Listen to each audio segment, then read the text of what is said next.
Hello everyone out there in the world of YouTube. It's me, Vanessa, better known as GreatLove91 on Twitter. Follow me if you'd like. I appreciate the love and I will follow back once I am back on social media. Right now I am taking a break from the social media realm. The only thing that I'm doing that's social are these videos. So let's get on with it. You don't want to hear me blab all day. I know. First, let me apologize. I meant to post this video up earlier in the day, but my phone was giving me issues and I was at my grandma's house and I just got home, and so now I am here to make this video for you. So welcome to the very first official episode of Inside the Squared Circle with Nessa. And today we will be covering Raw, which happened on July 29th, 2013. So here I go. Hope you enjoy. Okay, so the show opens with the infamous Vince McMahon music, so you pretty much assume or know that good things are about to happen.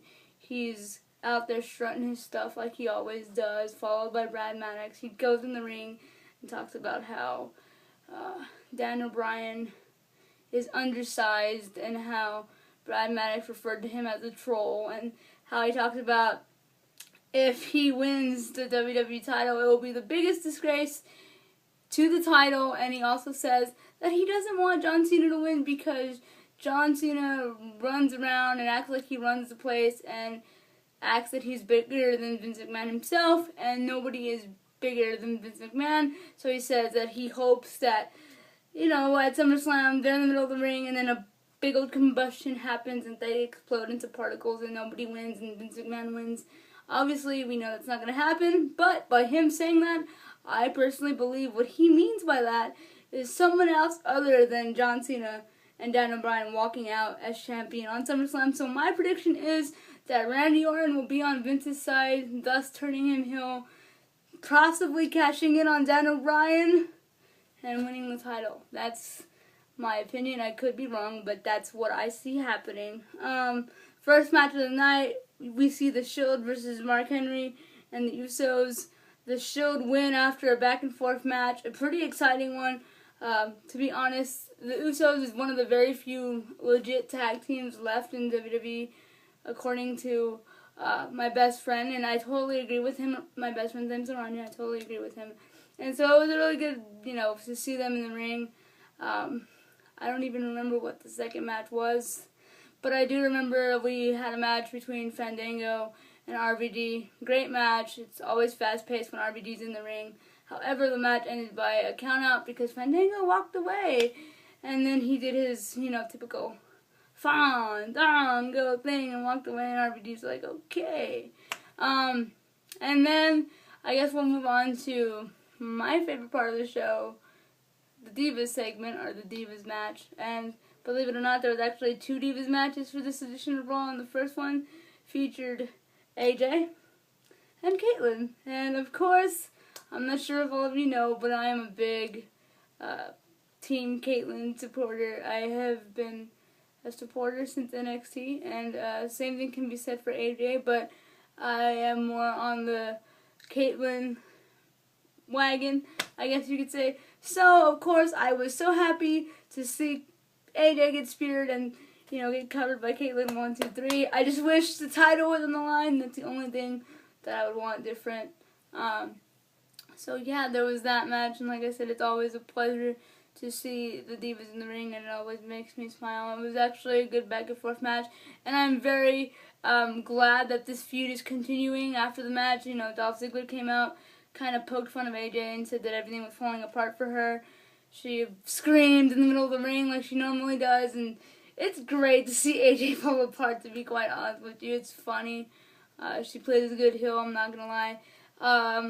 There's a lot of speculation that maybe at SummerSlam it'll be the team of Dolph Ziggler and Caitlyn versus Big E and AJ.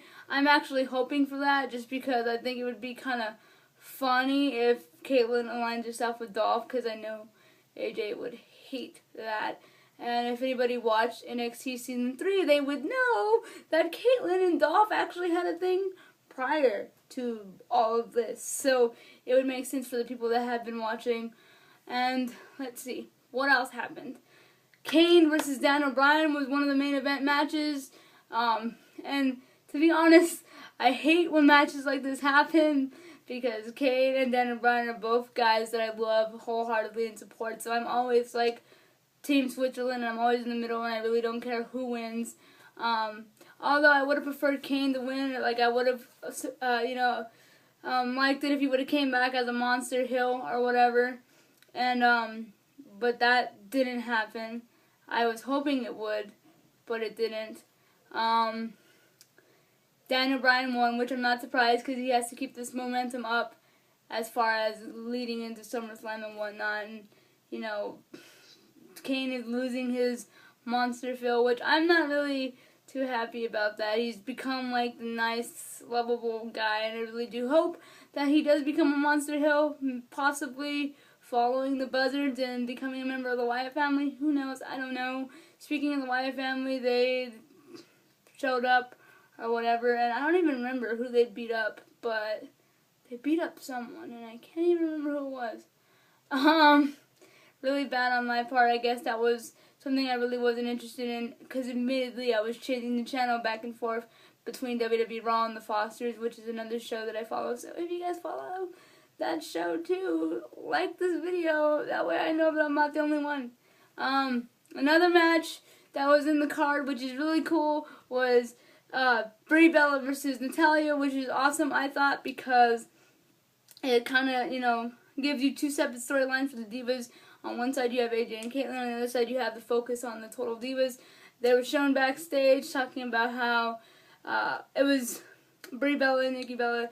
Brie's like, you ready to lose Natalya and whatnot, and then, and then Nikki was like, oh, well, at least we're all winners because of the Total Diva premiere, and there's always an ugly duckling on the show calling Natalya an ugly duckling, and, in the middle of the match, freaking Natty was going up for the sharpshooter, and then Nikki comes out with, like, those duck whistles, which I thought was pretty messed up, but pretty funny at the same time.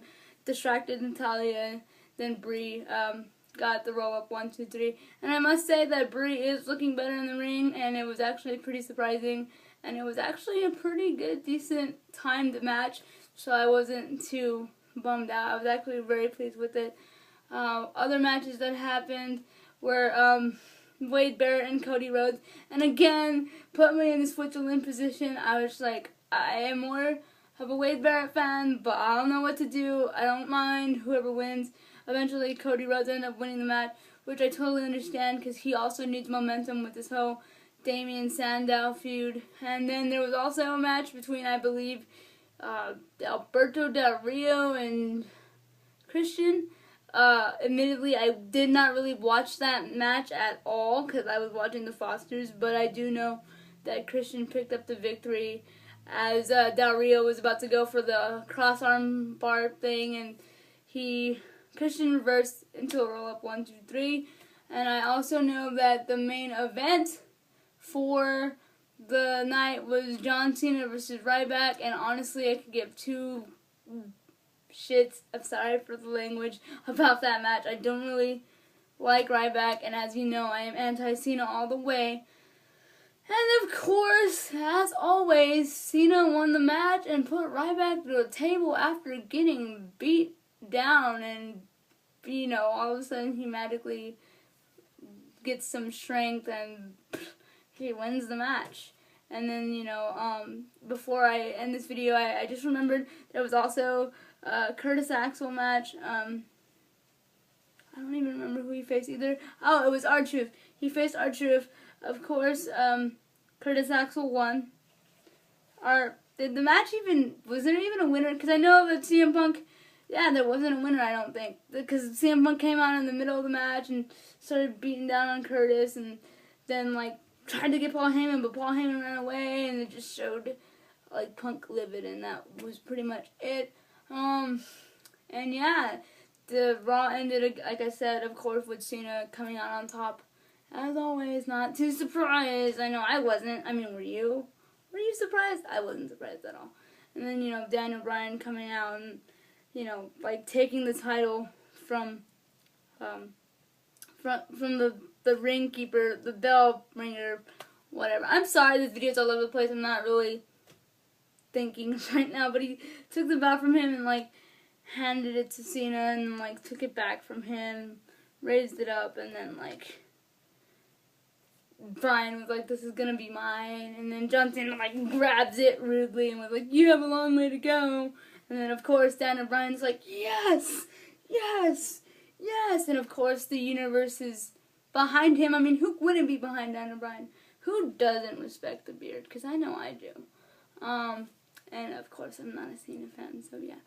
That was pretty much it for Raw last night, and like I said, I'm sorry this video is all over the place, kind of discombobulated and whatnot.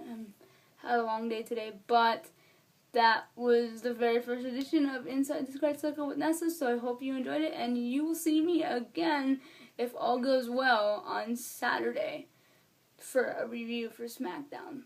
So, yeah, catch you guys later, and of course you will catch me on Monday on DTRT Wrestling for a write-up of Total Divas. So, catch you guys then. See you later. Until then, feel free to follow me at GreatLove91. And like I said, once I'm back on social media, I will follow back. Alright, love you guys. Take care.